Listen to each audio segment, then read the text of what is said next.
Bonjour à tous, à CIPC et bienvenue encore une fois sur notre culte en ligne à travers les vidéos. Donc nous avons hâte bien sûr de nous retrouver en l'église. Nous sommes toujours confinés ici au Maroc. Alors nous sommes actuellement, d'après ce que les autorités ont communiqué, dans une phase de déconfinement. Donc nous entrons très bientôt dans la phase 2. Nous prions pour que tout se passe vraiment rapidement dans ce sens, que nous puissions recommencer à faire les cultes en marge de ces vidéos en ligne. Nous espérons que cela changera bientôt et dès que ce sera officiel, nous vous informerons.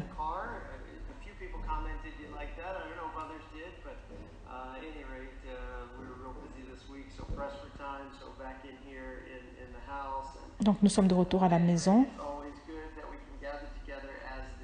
Donc c'est toujours bon que nous puissions nous réunir en tant qu'Église à la maison.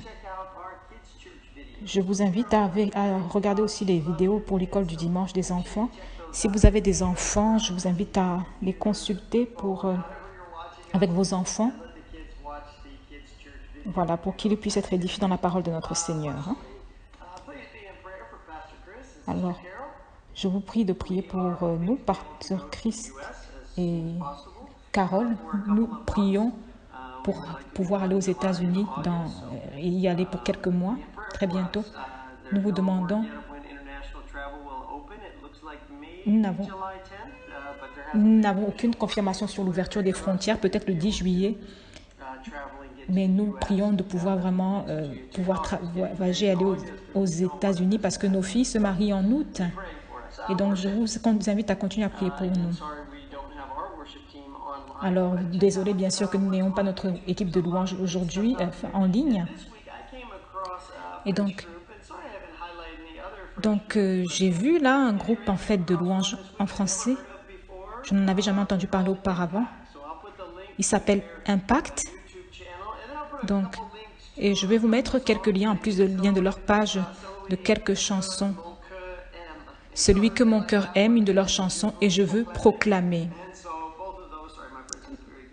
Donc mon français n'est pas très bon, mais voilà, ces deux chansons sont vraiment très bien, que j'ai appréciées.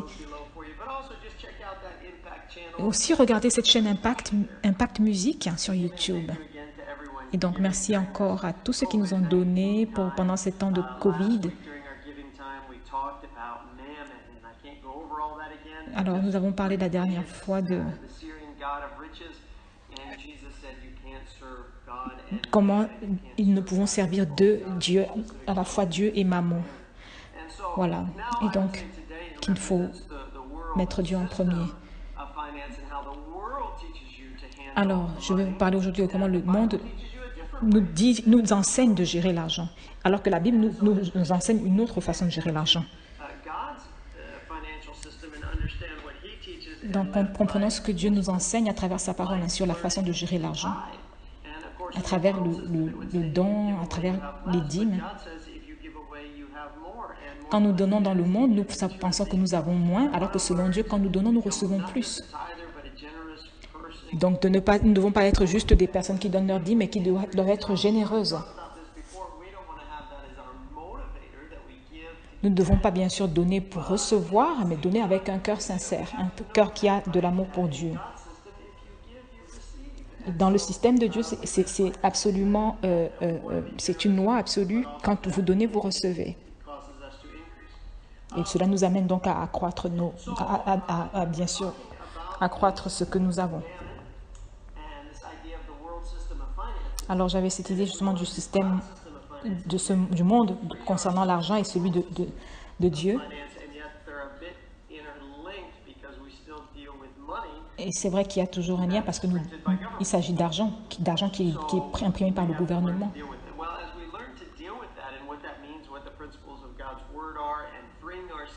Et ce que cela signifie par rapport au principe de Dieu, pour nous, nous avons à aussi prendre en compte cette situation concernant la dette.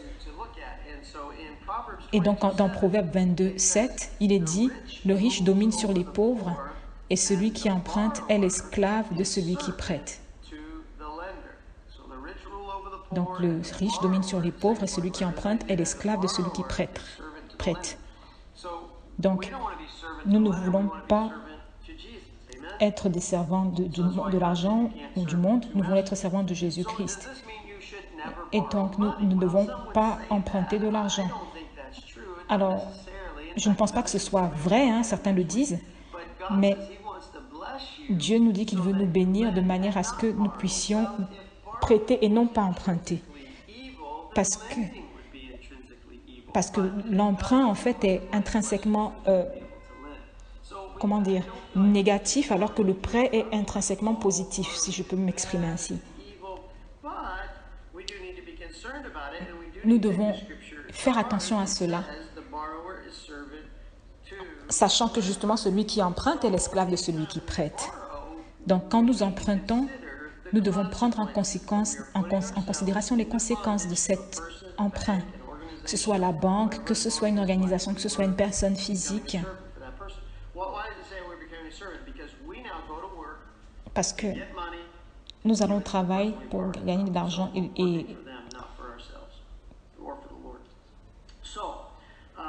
et donc, j'aimerais juste dire,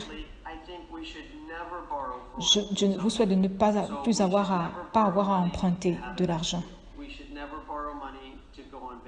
Nous ne devons pas emprunter de l'argent pour consommer, pour aller en vacances, pour avoir une voiture plus luxueuse. Si vous aimez les voitures luxueuses, c'est entre vous et Jésus-Christ. Mais je pense que c'est une grande erreur d'emprunter de l'argent pour avoir une voiture plus luxueuse. Donc, c'est un petit exemple. Mais ce que je voudrais que vous fassiez aujourd'hui, est-ce que vous avez une dette? Et si vous en avez une, est-ce que vous avez pris le temps de considérer que vous êtes serviteur du prêteur? Et comment vous pourrez vous libérer de cela? Un des problèmes qui arrive le plus souvent dans la vie, c'est que la dette devient une coutume de la façon dont nous vivons, une habitude de vie. Et que si nous restons endettés jusqu'à la fin de notre vie, ben, ce n'est pas la volonté de Dieu, j'aimerais vous le dire. Donc, le plan ultime de Dieu pour nous est que nous soyons libres de la dette et que nous puissions être des instruments de bénédiction.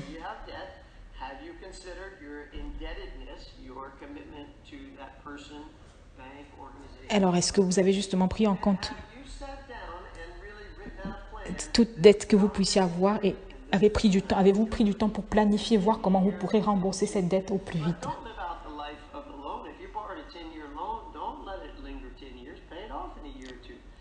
Alors, si vous avez un prêt de 10 ans, n'attendez pas 10 ans pour le régler, payez en une année ou 2 ans plus tôt.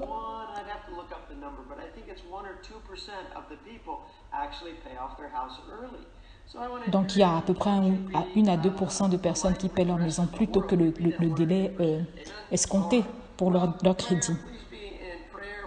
Donc, voilà, je vous invite à prier pour nous, pour CIPC, pour que nous puissions retourner à l'église, retourner au travail, pour que ce virus meure et que ça en soit terminé avec lui. Et donc, merci pour vos prières. Eh bien, rentrons dans la parole aujourd'hui. Donc, éloignez-vous de toute distraction, mettez votre téléphone sous silence et rentrons dans la parole de Dieu. Nous allons commencer aujourd'hui avec le livre de Ruth, chapitre 3, jusqu'à la fin du chapitre 3, donc le verset 18. Et Naomi dit: « Sois tranquille, ma fille, jusqu'à ce que tu saches comment finira la chose, car cet homme ne se donnera point de repos, qu'il n'ait terminé cette affaire aujourd'hui. » Prions. Père, nous te remercions pour aujourd'hui. Nous te remercions pour la bénédiction de l'histoire de Ruth et ta parole. Et en ce moment, nous regardons à travers ta parole. Bénis nos vies, donne-nous des principes de vie pour que nous puissions vivre une vie qui est pleinement dédiée à toi. Et nous prions au nom de Jésus-Christ. Et tout le monde dit Amen. Alléluia. Très bien. Alors, ce verset, Naomi parle à Ruth et lui dit, sois tranquille. Et j'aime la version King James qui dit précisément sois tranquille, parce que dans l'autre version en anglais, on dit plutôt attends. Voilà. Donc nous allons comprendre ce que cela signifie un peu plus tard. Et donc le titre de notre message aujourd'hui est « Restez tranquille ». Nous avons bien sûr cette idée de rester tranquille qui est un peu... Et c'est peut-être le cas aujourd'hui, hein, vous êtes assis en train de m'écouter prêcher, tranquille. Et donc, Naomi dit, reste tranquille. Nous sommes tellement anxieux, frères et sœurs. Nous voulons tellement prendre des actions. Et pourtant, la parole nous dit ici de rester tranquille, d'attendre le Seigneur, de se confier à l'Éternel. Et j'aime beaucoup ce verset dans Ésaïe 40, 31, qui nous dit « Mais ceux qui se confient en l'Éternel, alléluia, est-ce que vous êtes de ceux qui se confient, qui attendent après l'Éternel? Ils renouvellent leur force. Alors, confiez-vous au Seigneur. Ils prennent le vol comme les aigles, ils courent et ne se lassent point, ils marchent et ne se fatiguent point. » Waouh! Quel beau verset. Amen. Amen. Et donc, nous avons besoin de savoir le faire, de rester tranquille. Et nous allons rentrer dans cela aujourd'hui, mais nous sommes dans une série dans le livre de Ruth, et ceci est notre 4e message. Si vous avez manqué les précédents messages, écoutez, vous êtes sur notre chaîne YouTube, donc regardez dans la liste, le listing des vidéos pour les retrouver et vous en imprégner. Si vous ne lisez pas très bien le livre de Ruth, si vous n'arrivez pas à bien lire, vous pouvez tout simplement l'écouter sur biblegateway.com en choisissant la version qui vous plaît, que ce soit la version en français facile, que ce soit Louis II. Et vous pourrez ainsi écouter ce livre. Donc, c'est une écoute très rapide, 20 minutes à peine. Et je voudrais vous encourager aussi d'aller sur YouTube, aller sur Bible Project Overview of Ruth, donc un survol du projet biblique de Ruth.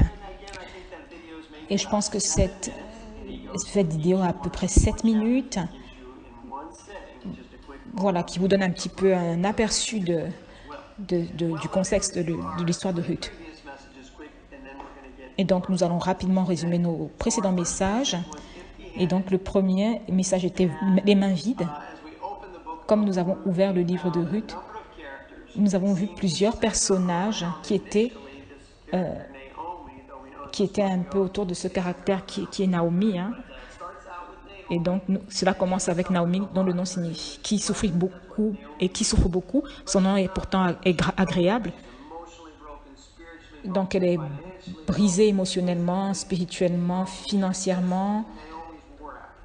Voilà.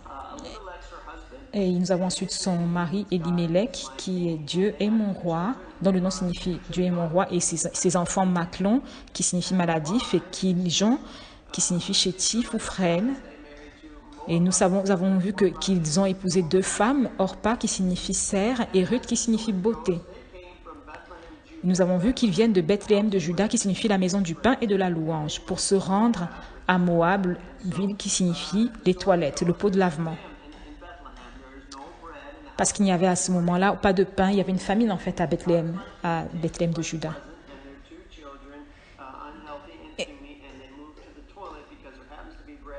Voilà, parce qu'il y avait, semble-t-il, du pain dans le pays des toilettes, dans le pays de Moab.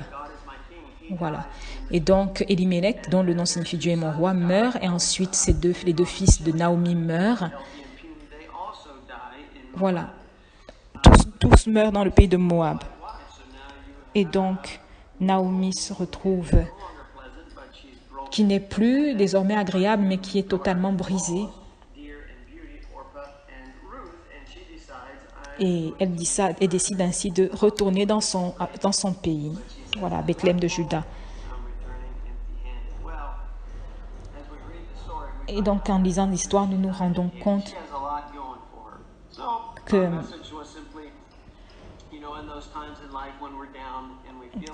voilà, qu'elle est complètement abattue. Hein. Et voilà. Que nous avons vu dans ce message justement que nous ne devons pas être abattus, que nous devons compter sur le Seigneur, qui ne nous abandonnera jamais. Alors, le deuxième message, étaient totalement dévoués. Nous avons vu justement l'attitude remarquable de Ruth à l'égard de Naomi, quand Naomi justement leur proposait, leur a dit de retourner chez elle dans leur pays et de se remarier dans leur pays au lieu de l'accompagner à Bethléem de Juda. Voilà, pour qu'elle puisse se remarier. Et Orpa a pris ce conseil en considération, mais Ruth a décidé de rester avec elle. Et elle a dit 5 choses à Naomi, où tu iras, j'irai, où tu demeureras, je demeurerai, ton peuple sera mon peuple, ton Dieu sera mon Dieu, où tu mourras, je mourrai. Voilà. Et donc, Ruth avait un vrai dévouement, un grand dévouement pour Naomi. Et donc, ce qui nous amène à nous remettre en question et savoir si nous sommes totalement dévoués au Seigneur de la même façon. À nos amis, à notre Église. C'est un caractère, c'est une attitude à développer dans notre vie parce que le Seigneur voit justement ce type d'attitude et il sait la récompenser.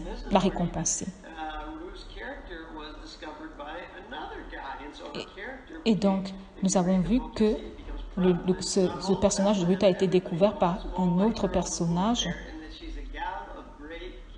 et qui a remarqué en fait que c'était une femme d'un grand caractère. Hein.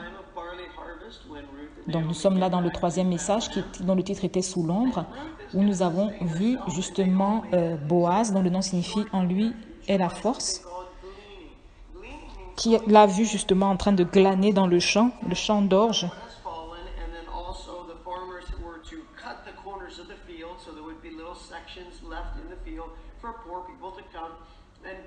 Et nous savons que justement pour glaner ainsi dans les champs, il était question, en fait la tradition voulait, la loi voulait qu'on laisse une partie du grain, que ce soit le grain qui soit tombé, que ce soit sur des épis aussi, qu'on le laisse à la disposition des pauvres et des mendiants pour qu'ils puissent le récolter et avoir de quoi manger sans être obligés de toujours mendier. Voilà, donc je pense que l'Esprit Saint aussi a guidé cette jeune femme dans le champ de Boaz. Hein. Voilà. Mais elle se retrouve ainsi dans ce champ de Boaz qui la remarque. Comme nous le savons, le nom de Boaz signifie en lui est la force.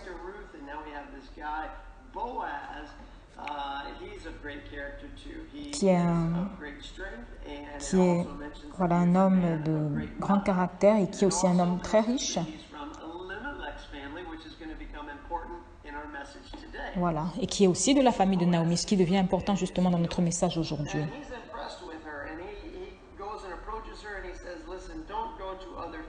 Et l'ayant vu, il lui dit justement, ne va plus glaner dans d'autres champs, et en plus pas car tu es une étrangère, tu es une Moabite et tu es une femme seule. Reste ici et je vais donner des instructions à mes servantes pour que on ne te dérange pas, voilà. Et donc, il a béni Ruth et il lui a déclaré des bénédictions sur sa vie.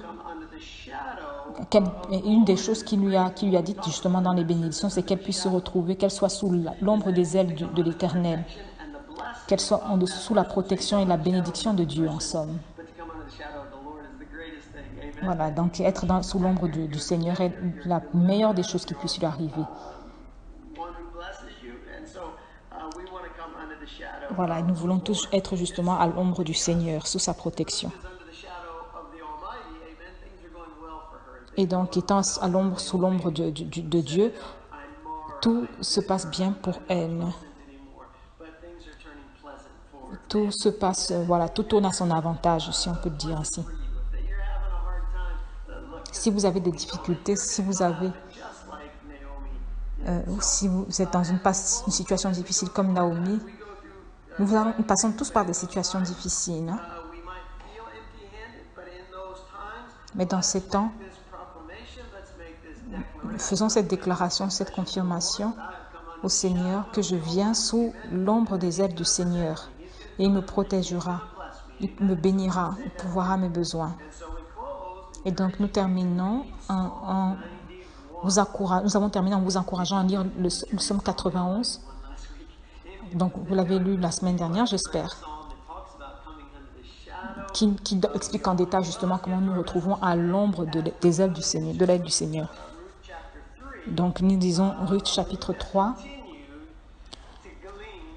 Donc, Ruth a continué à aller glaner dans le champ de Boaz. Donc, elle n'a pas cherché de meilleur pâturage. Elle n'a pas cherché de meilleur pâturage. Elle s'est contentée d'aller dans le champ de Boaz pour Naomi. Et donc, à peu près 6 semaines, on va dire, ont passé. Et donc, il est temps à présent. C'est le temps à présent du vannage, j'ai envie de dire. Donc, où on vanne le grain pour le trier avant de le stocker. Voilà. Donc, c'est un peu une fête, hein, cette habitude, cette période où on nettoie le grain et on le stocke avant qu'il ne soit consommé sous forme de pain ou autre. Donc, ils ont toute cette récolte, ils sont donc contents, tous ces grains, ces céréales. Voilà. Et donc, le nettoyage était assez ardu, était une tâche ardue, mais ça restait quand même un moment de réjouissance, un moment de fête. Et ils restaient donc là pour que le travail soit fait. Et donc, ils mangent ensemble à l'étable où ils se trouvent. Et donc, ils s'endorment sur place et ils se réveillent pour continuer le travail. Et donc, c'est dans cette situation que nous nous retrouvons au chapitre 3. Donc, pendant ce temps de célébration, après ces 6 semaines, Boaz a été, bien sûr, généré à l'égard de Ruth. Donc, il l'apprécie vraiment après l'avoir connue durant ces 6 semaines. Et nous allons voir une tradition plutôt intéressante que nous ne pratiquons plus à présent, mais qui est la tradition en fait du parent, du parent rédacteur. C'est-à-dire que quand un mari meurt et qu'il n'y a pas d'enfant, l'épouse doit être prise par le frère du défunt. Voilà, il la prend comme son épouse, afin qu'elle puisse avoir des enfants et perpétuer la famille, la généalogie, on va dire, de son frère. Voilà, et c'était pour garder justement les propriétés, les biens dans la famille, si on veut. Et quand nous voyons nos finances, justement, nous sommes tellement individualistes, tellement dépendants.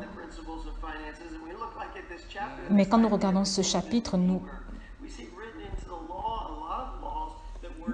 voyons que ces lois sont vraiment centrées sur la prospérité de la famille, du clan, de la tribu, pour que la terre reste justement dans la famille, dans la tribu. Et donc, quand je pense aujourd'hui, nous avons à peu près nous n'avons plus ce type de pratique d'épouser la femme de son feu frère, mais l'idée de la famille, des finances familiales reste importante. Pensez à cela dans votre propre famille. Est-ce que je gagne mon argent pour moi ou pour mes enfants? Et comment est-ce que notre famille évolue ensemble? Est-ce que nous prenons soin des anciens? Est-ce que nous construisons un patrimoine, disons, pour les études des enfants? Et donc, la plupart des familles ont à peu près 3-4 générations.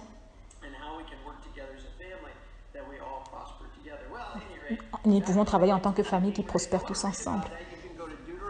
Et donc, si vous voulez en savoir plus à ce sujet, vous pouvez aller dans le livre de Deutéronome au chapitre 25.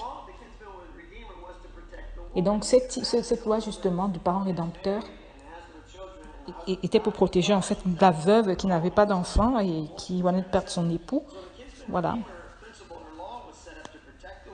Donc, pour protéger la femme et garder, justement, le patrimoine de la famille, de la tribu. Voilà.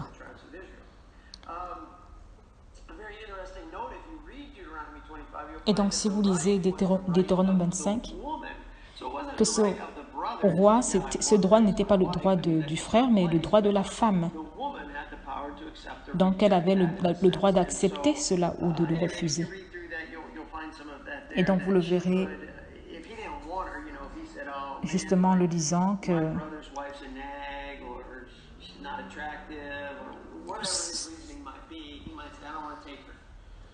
et quel que soit justement l'avis du frère en question, qu'il aime ou qu'il n'apprécie pas, il doit la prendre. Elle, par contre, elle doit voir les anciens et si justement ce monsieur dit plutôt qu'il ne l'aime pas et qu'il ne veut pas la prendre, il n'y aurait pas une punition, mais c'était quand même une loi assez sérieuse. Hein, donc c'est plutôt qu'il avait la possibilité, le frère justement, de refuser ou d'accepter, voulais-je dire. Donc il prenait donc une chaussure et la femme devait cracher sur cette chaussure et donc après il était appelé l'homme avec une seule chaussure. S'il refusait. Voilà, et donc c'était en fait une honte parce que cela signifie que c'était un homme qui n'avait pas voulu garder, pérenniser la famille. Donc c'était une vraie honte en fait de ne pas prendre soin de la femme de son feu frère. Et donc c'est le temps justement de l'air, hein, du tri. Et donc ils travaillent tous les jours et quand le soleil justement se couche, ils boivent, ils se réjouissent un petit peu, ils font un petit peu la fête. Et donc, ils sont prêts à aller au travail ensuite, après avoir passé la nuit sur place, à aller au travail ensuite aux premières heures de la journée. Et donc, justement, Naomi lui dit, va à l'air et repère l'endroit où il se couche. Voilà. Et donc cela, nous le voyons en détail dans le chapitre 3, versets 3 à 4. Donc c'est Naomi qui s'exprime et qui dit à Ruth, « Lave-toi et oins-toi, puis remets tes habits et descends à l'air. » Donc va à l'étable de Boaz. Tu ne te feras pas connaître à lui jusqu'à ce qu'il ait fini de manger et de boire. Et quand il ira se coucher, observe le lieu où il se couche. Ensuite, va, découvre ses pieds et couche-toi. Il te dira lui-même ce que tu as à faire. Voilà. Très bien, ok. Et donc, c'est une histoire intéressante. Et Naomi dit 4 choses à Ruth. Lave-toi, oins-toi, remets tes habits et enfin, revendique Boaz comme ton parent rédempteur. Voilà, 4 recommandations de Naomi.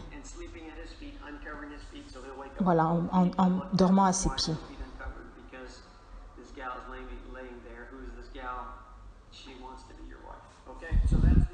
Et donc, c'est un petit peu l'idée, pour lui faire comprendre qu'elle veut être son épouse.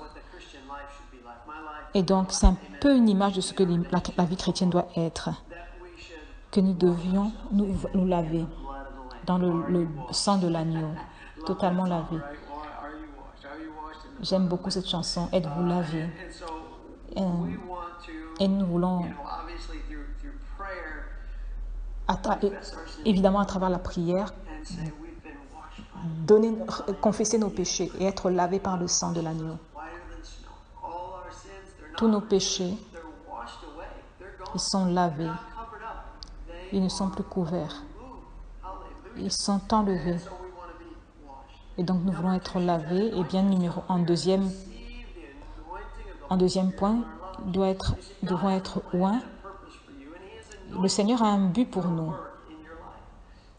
Et il veut travailler à travers nos vies. Amen. Et donc, numéro 3,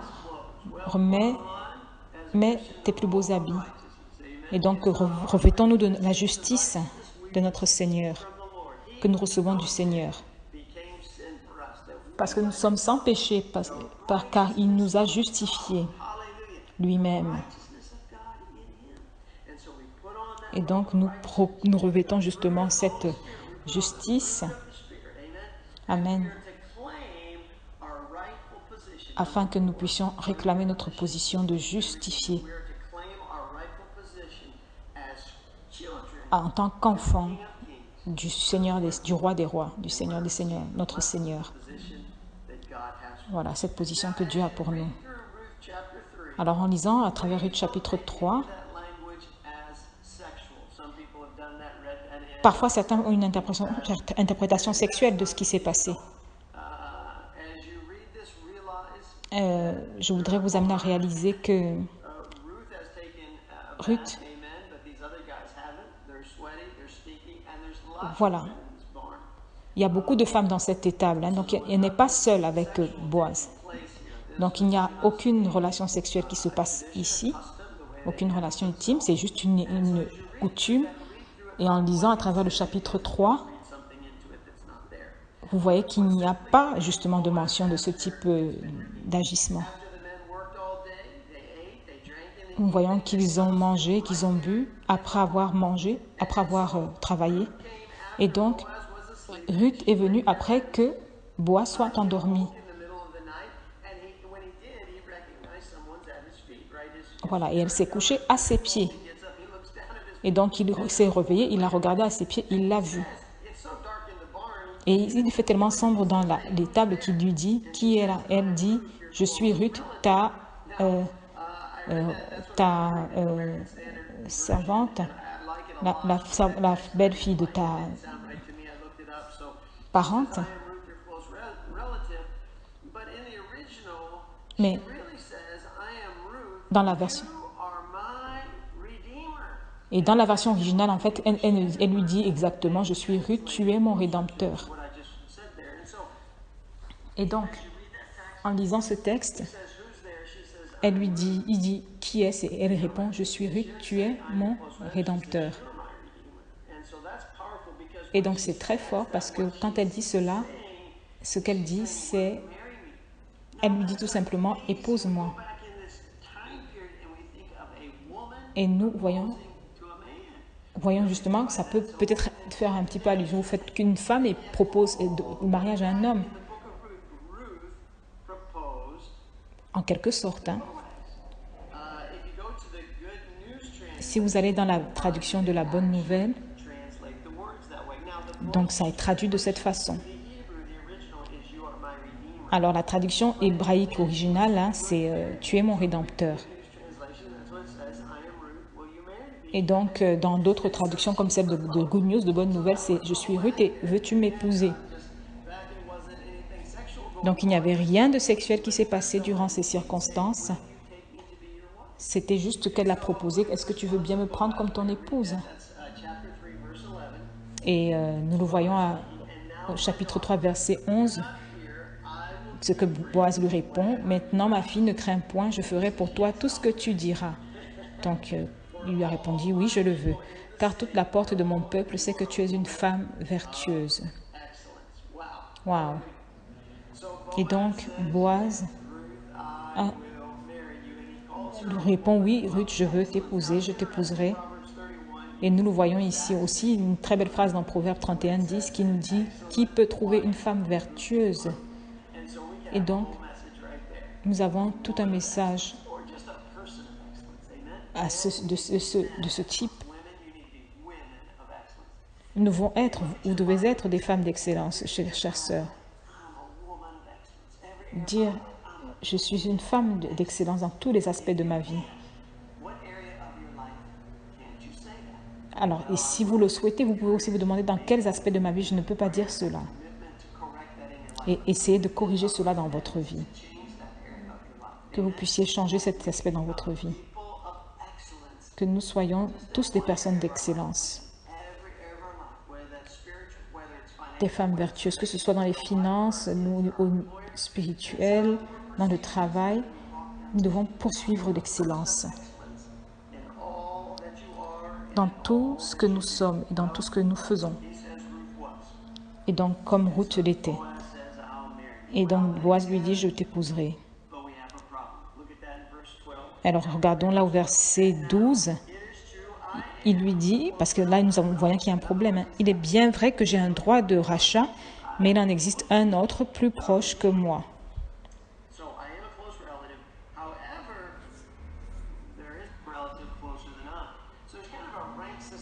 Donc il y a un système en fait de rang, de niveau.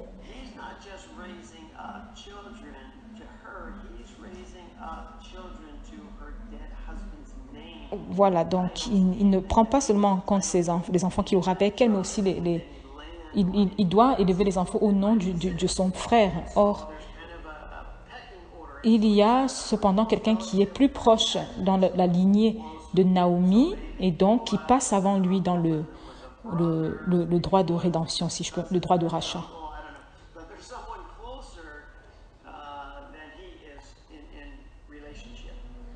Et donc, Ruth retourne à Naomi et Naomi lui demande, voilà, Ruth revient au pain de sa belle-mère et Naomi dit, « Est-ce toi ma fille ?» Et Ruth lui raconta tout ce que cet homme avait fait pour elle.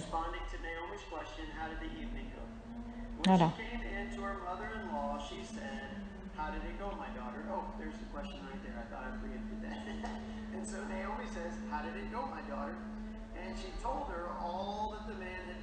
Voilà.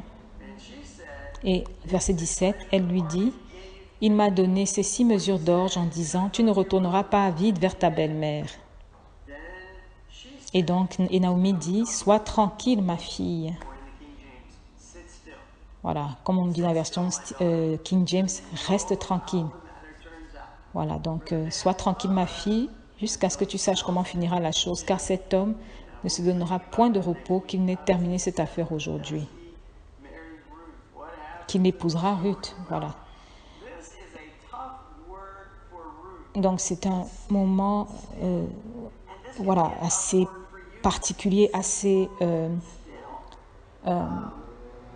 comment dire, fort, un moment assez un moment de patience, un moment d'épreuve, éprouvant, oui, parce qu'il doit patienter, ne rien faire. Pendant que Boaz est là-bas, à la porte de la ville, en train de discuter pour faire valoir son droit de rachat avec le parent au premier degré. Et donc, ce que Naomi lui recommande, c'est de laisser cette situation.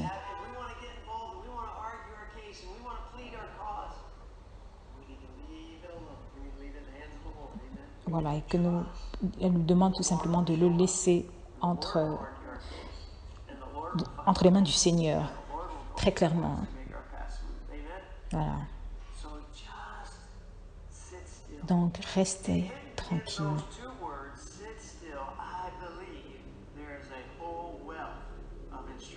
Donc, reste tranquille. Je sais qu'il y a... Voilà, qu'il faut remettre toutes ces préoccupations au Seigneur. Croyons au Seigneur. Recevez la paix du Seigneur.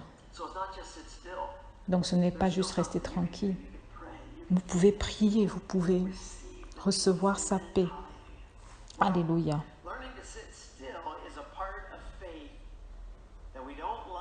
C'est un aspect de la foi que nous n'aimons pas souvent, hein, de rester tranquille, mais je crois que c'est très, très, très important. Notre nature humaine est d'être active, de faire des choses, d'avoir des actions.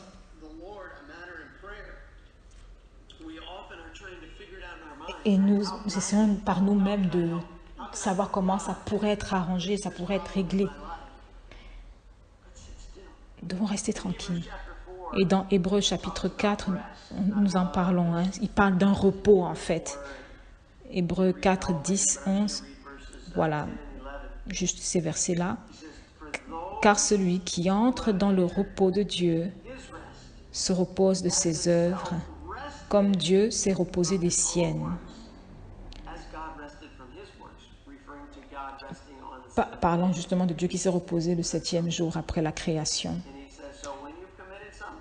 Et donc, quand vous remettez quelque chose au Seigneur, quand vous êtes à travers une circonstance ou quelque chose,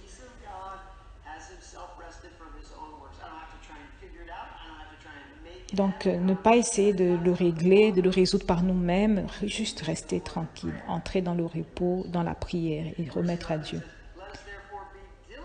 Et donc, verset 11, efforçons-nous donc d'entrer dans ce repos afin que personne ne tombe en donnant le même exemple de désobéissance. Donc, efforçons-nous d'entrer dans ce repos, pas de résoudre ce problème. Dieu résoudra notre problème.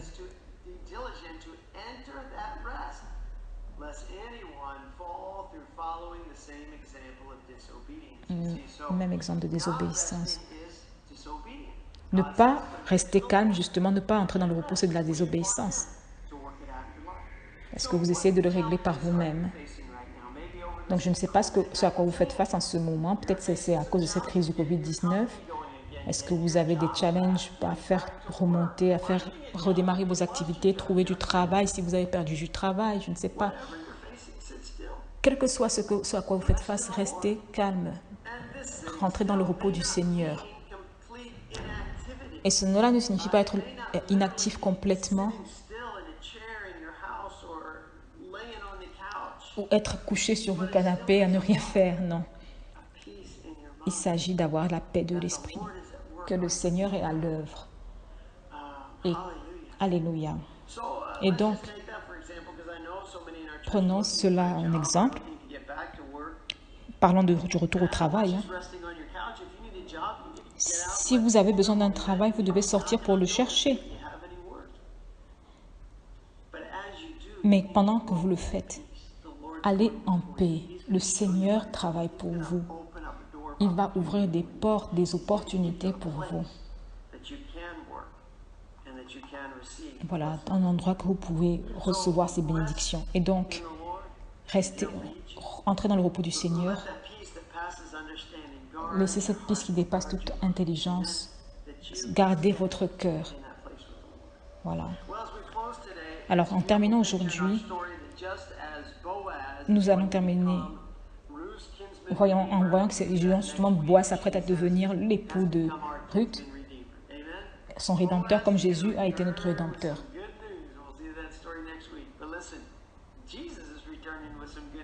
Et donc, Boaz va revenir avec de bonnes nouvelles, on va le voir. Et comme Jésus aussi revient avec de bonnes nouvelles pour nous.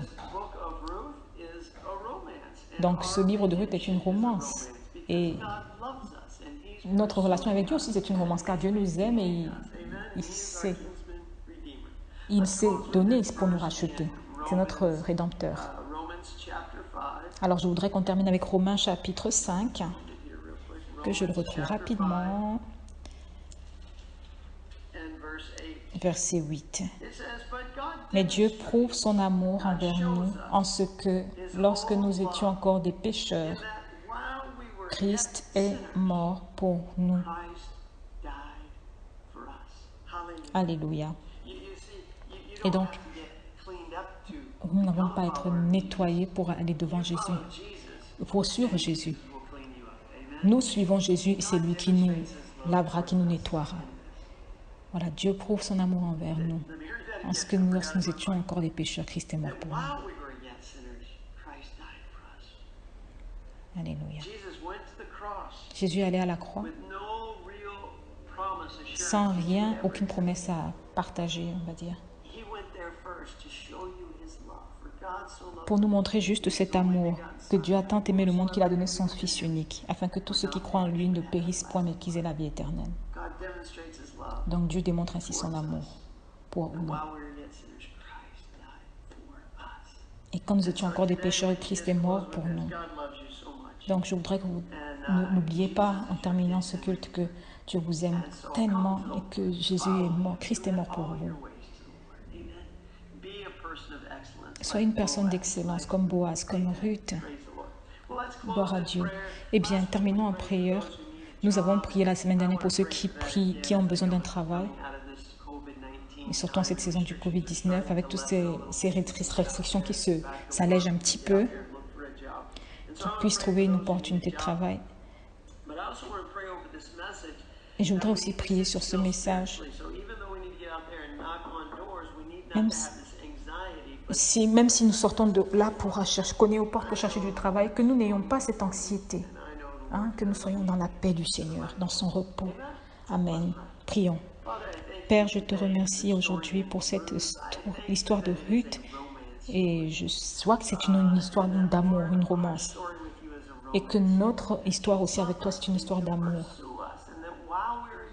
Parce que tu nous as tant aimés, et quand nous étions encore des pécheurs, tu es mort pour nous, Christ, pour nous racheter. Nous ne savions pas si que nous ne savions pas si nous allons accepter justement cet amour ou pas. Et donc, Seigneur, nous savons aujourd'hui que Jésus viendra vers nous avec de bonnes nouvelles aujourd'hui. Et donc, encourage-nous aujourd'hui à travers ces paroles. Et nous terminons en priant pour ceux qui sont assis ici. Toutes ces personnes qui regardent, qui ont besoin d'un travail, qu'ils puissent simplement se confier en toi dans la prière et croire en toi, avoir confiance. Il doit y avoir beaucoup d'anxiété de leur part concernant ce travail. Et même s'ils doivent sortir pour cogner aux portes, je prie que tu puisses être avec eux, les précéder, pour qu'ils puissent cogner aux bonnes portes, que tu offriras une opportunité à toutes les personnes qui regardent, qui cherchent un travail, et qui trouveront un bon travail pour pouvoir à leurs besoins, et qui puissent ainsi avancer sur les chemins, sur les plans que tu as pour eux. Et donc, nous déclarons tes bénédictions sur chacun de nous, au nom de Jésus-Christ. Amen, amen, amen. Louons le Seigneur. Eh bien, merci encore d'être été avec nous. Nous serons encore ici la semaine prochaine. Si jamais il y a une nouvelle que nous puissions aller à l'église, nous enverrons un mail ou par WhatsApp. Et donc, en terminant, je voudrais que nous puissions nous dire la bénédiction ensemble, que la grâce de notre Seigneur Jésus-Christ et l'amour du Père et la communion de l'Esprit Saint soient sur nous. Amen, amen, amen. Je vous souhaite une bonne journée et une bonne semaine dans le Seigneur. Avec plaisir, je vous reverrai très bientôt. Que Dieu vous bénisse. Bye bye.